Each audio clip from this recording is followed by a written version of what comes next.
अस्सलामुअलैकुम जनाब, सजनों, प्यारो, बेलियो तो मित्रों, की हाल है? ठीक हो? दुआ करना सारे भाई ठीक हो। अच्छा, मैं थोड़ा अपना भाई शान अली। मैं अज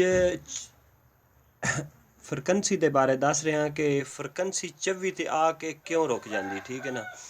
अगर असी अप डाउन भी इनू करने ठीक है ना, तो ये फिर भी नहीं होंगी। ठीक है, तो इनू डाउन भी करने तो ये फिर डाउन भी नहीं होंगी। ठीक है। अच्छा, मोटर चलाने तो ये फ्रिकवेंसी 24 ते आके रुक जाती है। ठीक है ना, ऊपर नहीं जाती। ठीक है, उनके बारे मैं अज अपने भरावां नूं इनफॉर्मेशन देंगा कि किस तरह तुसीं अपनी फ्रिकवेंसी नूं ठीक कर सकते हो। ठीक है, इनके बारे अज इनफॉर्मेशन है और आप वीडियो शुरू करने। अच्छा, सब तो पहले तो असी P0 जावांगे। ठीक है ना, P0 ठीक है।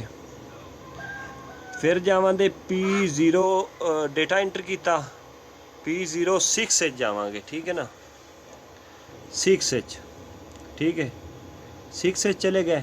इत्थे 24 है। ठीक है ना, इत्थे असी 50 कर देंगे। ठीक है, 50। तो उस तो बाद फिर असी डेटा इंटर कर देंगे। ठीक है, फिर असी जावांगे P02 दे विच। ठीक है, P02 दे विच जाके डेटा इंटर कर देंगे। इत्थे फिर असी लिख देंगे 2।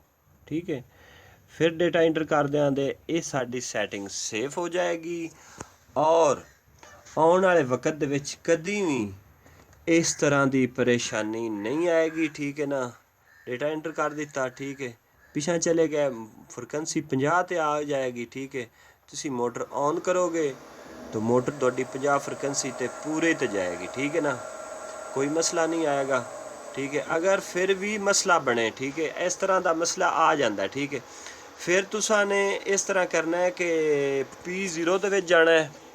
ठीक है, P0 they which data inter किया, इत्थे 60 है। ठीक है ना, तो इत्थे PB4 PB3 दे विच भी 50 कर देना। ठीक है, और PB4 दे विच भी 50 करना है। ठीक है, तो और PB6 भी 50 रखना है। ठीक है, तुहाडी फ्रिकवेंसी सेफ हो जाएगी।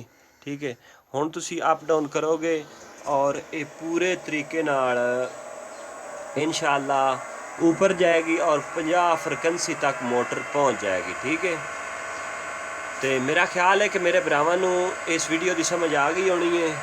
अक्सर कुछ इस तरह होंदा है कि मोटर नूं कोई VFD नूं थोड़ा बड़ा छेड़ छुआड़ देंदे ने। ठीक है, लोग उनकी वजह तो ये फिर मसले आ जाते हैं। ठीक है ना, तो ऐप बंद कर दी। ठीक है, मोटर भी बंद हो गई। ठीक है, बहुत मेहरबानी, शुक्रिया, थैंक यू, नवाजिश। मैं तुहाडा अपना भाई शान अली।